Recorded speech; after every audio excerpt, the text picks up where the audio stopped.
mo kí ọmọdé, mo kí àgbà, mo kí ọkùnrin, mo kí obìnrin, mo kí ọba, mo kí ìjòyè, mo kí ẹ̀yin governors wa káàkiri ilẹ̀ Yorùbá, mo kí ẹ̀yin senator. Orúkọ mi ni Sunday Adéyẹmọ tí gbogbo ẹ̀ mọ̀ sí Sunday Igboho.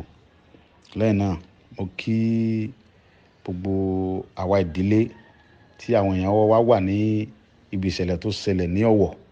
Ọlọ́run bá tó láyé tó lọ́run kò ní jẹ́ kí àrírò ẹ̀ mọ́.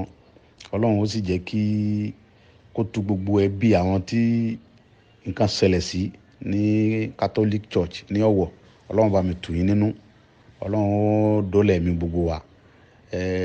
Ẹ̀yin bàbá mi, ẹ̀yin màmá mi, ohun tí mo ń sọ òun ló ṣẹlẹ̀ yìí, tí mo ń pariwo, tí mo wá di èèyàn burúkú lójú ọ̀pọ̀lọpọ̀ ẹ̀yin gómìnà, ẹ̀yin sẹ́nítọ̀.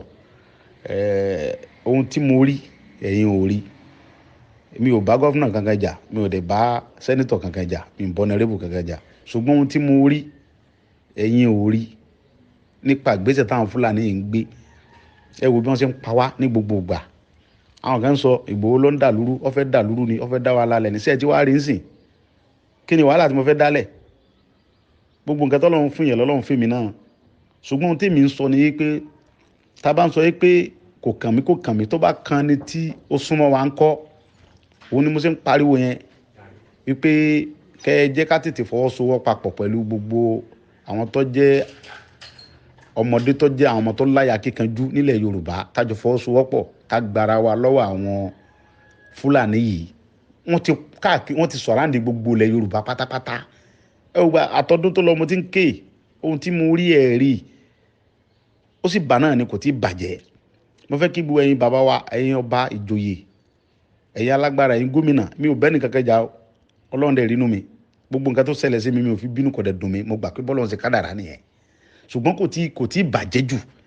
Ẹ tètè dìde kẹ́ pè wá, kẹ́ so gbogbo wa pọ̀. Ká tètè gbára wa sílẹ̀ lọ́wọ́ àwọn pípù yìí kó tó di pé yóò late. Ẹ dákun, ìmọ̀ràn mi ọ̀rọ̀ mi ò pọ̀. Mo kàn fẹ́ kí gbogbo àwa Yorùbá ká ṣera wa lọ́kan kó tó di pé yóò late mọ́ wa lọ́wọ́. So mo rọ̀ ẹ̀yin bàbá mi, mo rọ̀ ẹ̀yin màmá mi, mo rọ̀ ọba, mo rọ̀ ìjòyè, mo rọ̀ gọ́fìnà, mo rọ̀ sẹ́nítọ̀. Ẹ jẹ́ ká tètè ká para wa pọ̀. Ká gbalẹ̀ wa lọ́wọ́ àwọn pípù yìí. Ìwà wa ò papọ̀, àṣà wa ò papọ̀, ìṣesí wa ò papọ̀, àjọra wa rárá.